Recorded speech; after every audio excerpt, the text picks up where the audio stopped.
खबरों में बने रहने के लिए बेल आइकॉन दबाइए और एबीपी न्यूज को सब्सक्राइब कीजिए। Honorable Governor Nagaland, Shri Ravi, Honorable Minister of State for Home Affairs, Shri Reddy, Director General of NIA, Shri Y.C. Modi, Director Generals of the heads of the states and the different heads of the departments here, senior officers of the NIA, ladies and gentlemen. It is indeed my very proud privilege to be here. Actually, our Honorable Home Minister had to come here in the morning and we were all waiting for his coming, but there was some very urgent task for which he couldn't come, and he has sent his best wishes for this conference, and he also asked me to convey to all of you that is, he's keeping a very, very close this thing about the NIA's activities, and he's quite satisfied about the good work that you're doing, but he still feels that there's plenty that can be done and there's greater challenges that lay ahead for you. Well, friends, since I have come here on a very short notice, but this is a subject, and to be amidst you is just being within the family. So I can talk to you what I feel about the whole thing. So the first question that comes to my mind is that why are we here? Why are we, all of us, in this room? What are we doing here? Terrorism is nothing new. All of us have talked about it. And people have been fighting it for, I think, almost for the entire period of our independence, but at least in the last 30 years it had been at the forefront. There's a very special purpose, and I think it's a very, very important purpose. And I must compliment the NIA for having organized it. I think that this was the first time that we are talking about certain things whose import, though felt, was not operationalized. And now it is being operationalized. You know, to fight terrorism is a very abstract idea. It's a concept. It is a thought. There is nowhere as terrorism that you fight. Any thought, concept, philosophy that has to be countered needs its being split into an action plan. Adjectives have to be changed into the nouns and verbs. You take action only in nouns, and your actions are only in the form of verbs. So actually, you don't fight terrorism directly. You degrade terrorism by fighting the terrorist, by stopping his funding, by taking away his weapons, by foiling his plans, by defeating and degrading his capabilities to bleed you, and his basic intention to terrorize the civil society. You know, the victim of a terrorist is not the people that they kill, because they are dead already. How can the dead bodies are not terrorized anymore? It is the people who live to see those deaths who are terrorized, and when the civil society is terrorized, the pressures are built on the government, and so the governments can be made to change their policies and appease the terrorists or concede to what their needs and requirements are or what their demands are. And this is what has to be denied to them. And in this denial, actually we think that there is only one action involved, that is we fight the terrorists on the streets or in the encounters or in the jungles or in the ravines, and thereafter we kill them. No, that is a very, very mistaken this thing.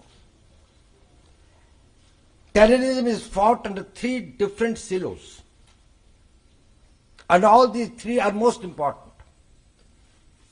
The first and the most vital is to know who is the terrorist. What is he planning? Who are his targets? Where is he getting his weapons? Where is he stored them? Who is giving them money? Who are their overground supporters? Which are the countries, if at all there are any foreign-sponsored terrorism? And we know that today terrorism is one of the phenomena that is supported and gets its support and sustenance from the sources abroad. So it is very important first to know about terrorism. That is a wide field and a branch by itself. But then the point is this, the knowledge is not sufficient. What do we do with that knowledge? So we have to take action on that knowledge. And then it is the terrorists that we try to degrade, we try to neutralize. It is their weapons that we try to seize. It is their sanctuaries that we try to destroy. It is their training centers and others that we try to target. So the whole gambit of activities that go in the field of what we call as a physical action. But it doesn't end here.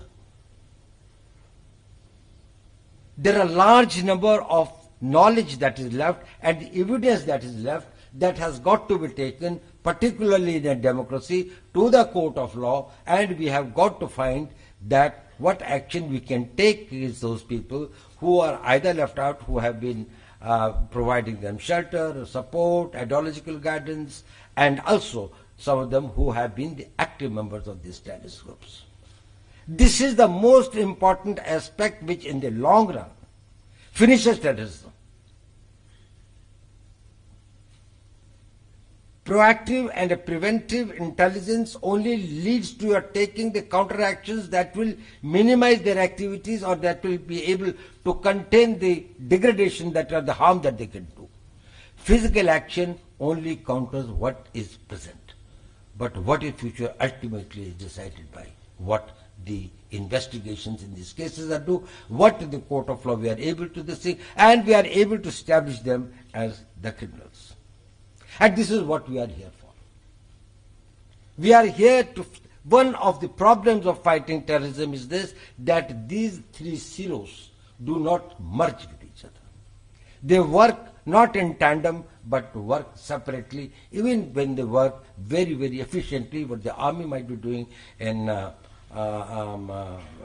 J&K, and probably what RNAW might be doing or IB might be doing in some other theaters, and what the NIA might be doing, probably where is the connect?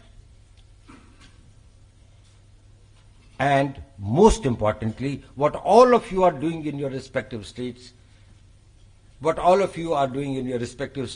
that is the most important thing, because you are the first responders.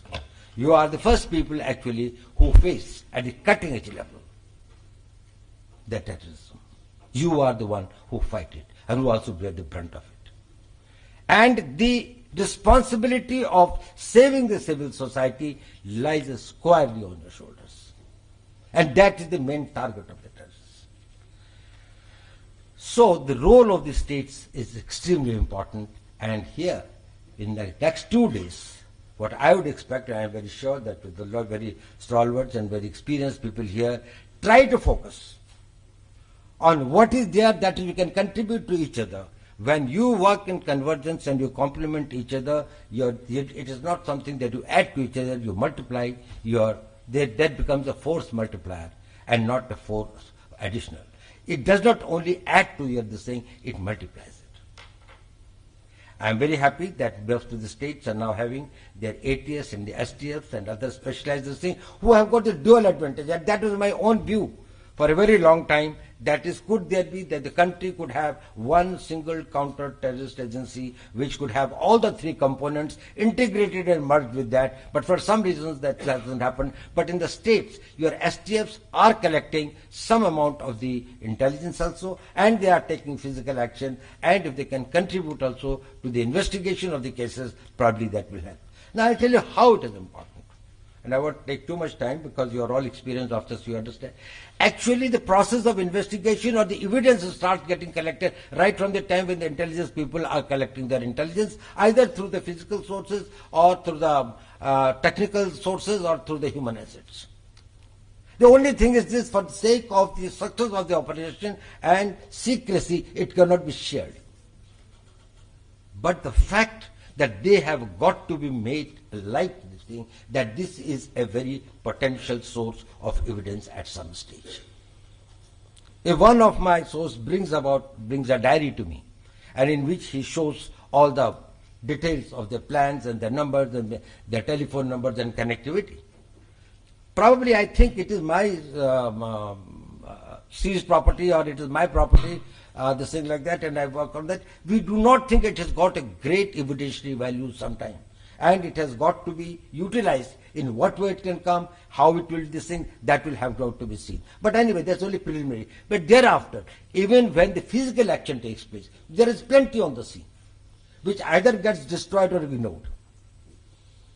There may be some papers, there may be diaries, there may be computers, there may be some documents, even some clothes that they're wearing, some stains of blood, many things. That probably could be this thing, which are destroyed, ignored, or something like that. By the time it really reaches to those people in the police station who have to do the investigation, probably they are not also that well trained about the investigative practices, that is, they are not able to do this thing. And then by the time it comes to your specialized branches, maybe STF or the crime branch in the states, or to the NIA, actually much of the evidence has been lost. So it is very important that the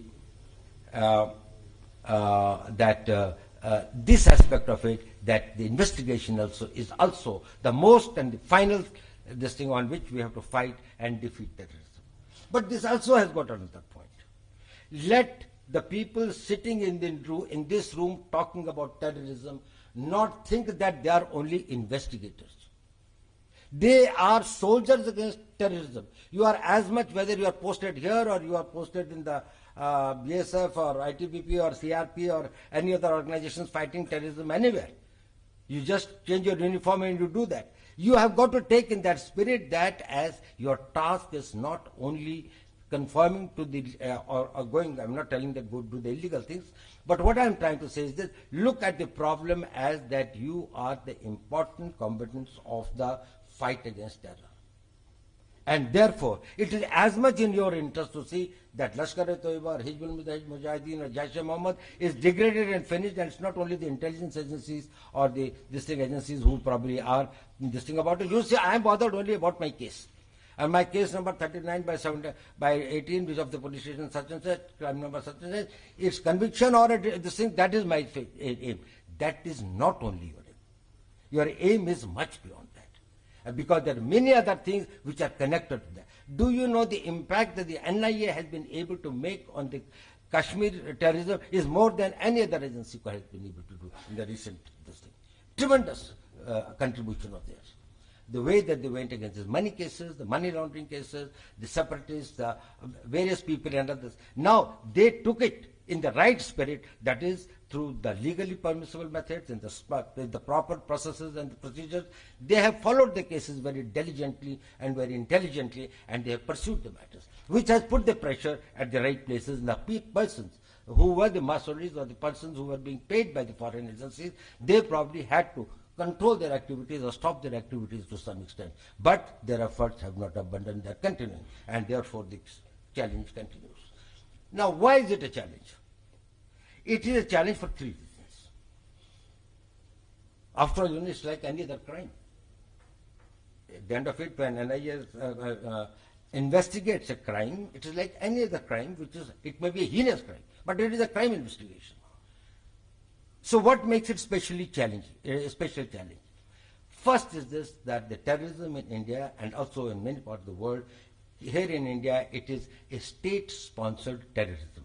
Now, when I say state-sponsored, it is not only that they provide the recruits, they provide training, they provide weapons, they provide ideological things, they give them intelligence, they say the targets and others. No, more than that. They also give them the higher degree of deniability and the resources and the technology by which the investigation agencies are not able to figure them out or degrade them or find their tentacles, because that can seriously impair and weaken the movement. So the state sponsorism, you know, it is just like if a criminal, as it is a dreaded criminal, I think I'll have just a word.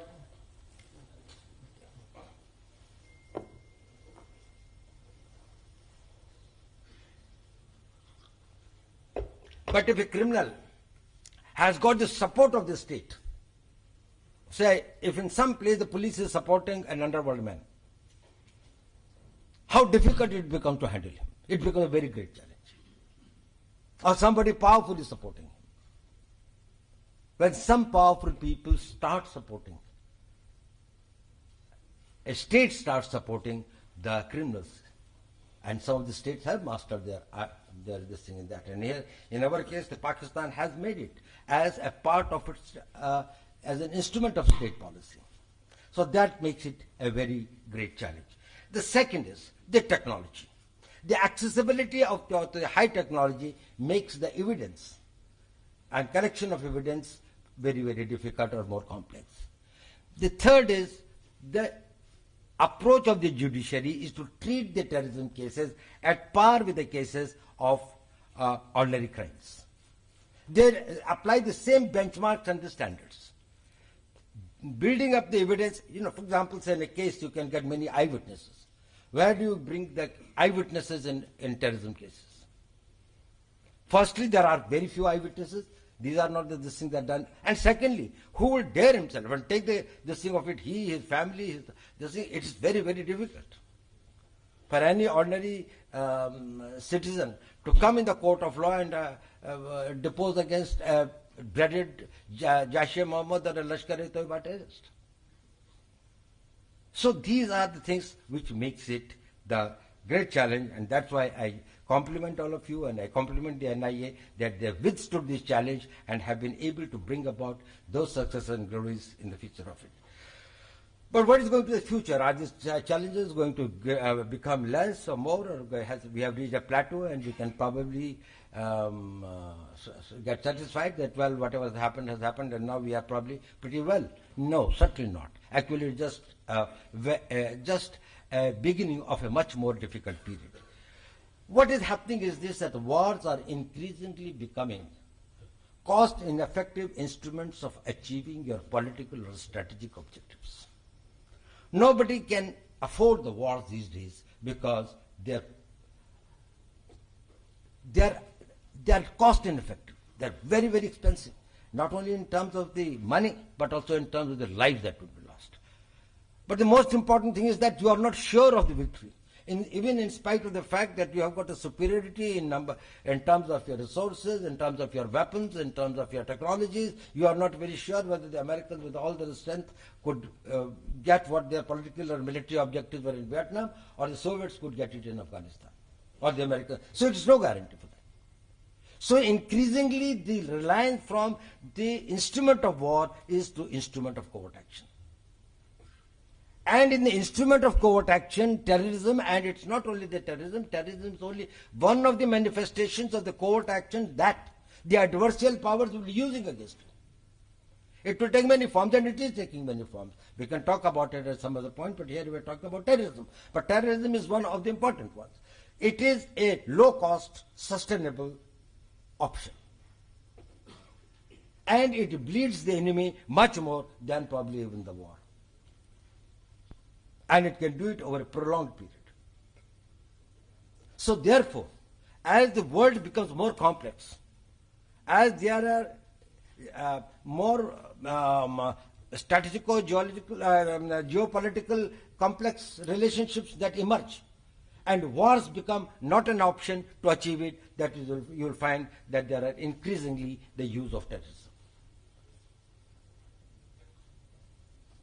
And when that will happen, if we have to defend ourselves, the responsibilities on all of you will be much greater. So what to do? I think this is what should be the focus of your conference here. Come out with some specific, doable, something within the time frame that can be done, with the timelines, who should be doing what. What is there that we want the government to do in the ministries? What is that at the policy level we want to change? What is at the executive level in terms of your training, in terms of your equipment, in terms of your resources, in terms of your connectivity? For example, I think one of the important things is how do you bring about greater convergence? And this convergence is between the center and the states, between the different organs of the people who are fighting terrorism, including, for example, for that matter, the media. The media is a very, very important organ to fight terrorism. Why do terrorists kill? You know, as Margaret Thatcher had said, that if the terrorists take action and the media is quiet about it, terrorism will end. They do it for publicity, because then only you can terrorize people. If 10 people are killed somewhere in a very gruesome way and nobody comes to know about it, nobody is terrorized. When somebody's son is kidnapped and then killed while going to school by a terrorist, then a mother who is probably 500 miles away from there, she gets terrorized. Could it happen to my son also? But if it doesn't know about it, it doesn't happen. Is it that is we have to change our media policy, we have to be more transparent with them, tell them and take them into confidence? Since we can't tell them many things, and since we don't tell them many things, they probably speculate and at times give us the information and carry the information, which creates terror in the society rather than prepare the society to fight terror. So the perception management is also an important part. There are many other aspects that you will have to see. Is there that anybody who is dealing with the terrorism, there has got to be somebody authorized and trained to interact with the media and let them the first to give their idea, give their facts of what exactly had happened and in what way it has happened, why it has happened and what can be done and what the government is doing about it. Probably they will be very supportive. Whenever you have taken them into confidence, they are very, very supportive. Because they want the society to know the right thing. Everybody has known that the bomb blast has taken place. And they say, if you don't give them any figure, well, they think that probably 500 have died. You tell them, no, only 2% have died. Yesterday there was, I think, one small infructuous blast, which actually couldn't take place. It was on the CRP, this thing, probably it had gone about 200 meters away, ahead, before the blast physically took place. So there is this thing about this media policy or something. Similarly, working in the different silos, probably what can be the other change in their standard operating procedures. That is, in case there are intelligence reports, is it that the part of this intelligence reports are shared with the concerned states and the things like that in a way that they can operate and prepare themselves for that. Similarly, about the use of technologies, building about your data banks, sharing of the data banks. I hope that now that the new grid is coming up and now that the greater connectivity among the police forces, that will improve the matter. Also the legal empowerments. Well, some of the things have been done. NIA has been given some legal empowerments by the government, and the government is quite determined and committed to do everything possible to make it as strong an agency as possible. Probably there may be something more that you people coming from the field might be thinking could be useful. Probably in your day-to-day working in fighting terrorism as the police officers, you might be thinking that, well, certain amount of the empowerments to fight terrorism, if they are this thing, let these proposals come out. And let me tell you one thing, that is, terrorism is not only one thing that you fight. There are many, many aspects of the terrorism. It's a gun running, there may be weapons, forging of weapons and making of the weapons, and this thing. Then there are narco-terrorism, that they have got a connectivity with that. Money channels, they are the very important thing. Actually, one of the biggest pressure that has come on Pakistan today is because of the proceedings of the FATF against it. And FATF has created so much of a pressure on them that probably no other action could have taken. If you could collect the information, correct information, sustainable information, a quotable information which can be put up in the international forums and platforms effectively, that is how Pakistan, everybody knows that Pakistan is supporting terrorism, Pakistan is financing terrorism, but the point is that in these forums, it is the evidence that is required. And only you people can distinct. Firstly, you have got the access to this, and secondly, you understand how the information is converted into evidence. And if there is an evidence, how can it be made something that can withstand the scrutiny of law? So you can all contribute in a small way. Probably it can be converted by the NIA. NIA is, I call them in a meeting when we are talking about the whatever is the evidence available. It's not that we are targeting any particular country, but the facts are facts. So if we get to know the real facts, it is our duty to put it to the thing, and they are put at the right places in the right forum and in an effective way. And I do think that, well, we should continue our efforts. So depend on the facts, preserve the facts, put them into the formats, don't destroy them, put them into the facts. They may be usable nationally and internationally. Even if we have got to say that, well, Pakistan is sponsoring terrorism, where is the evidence?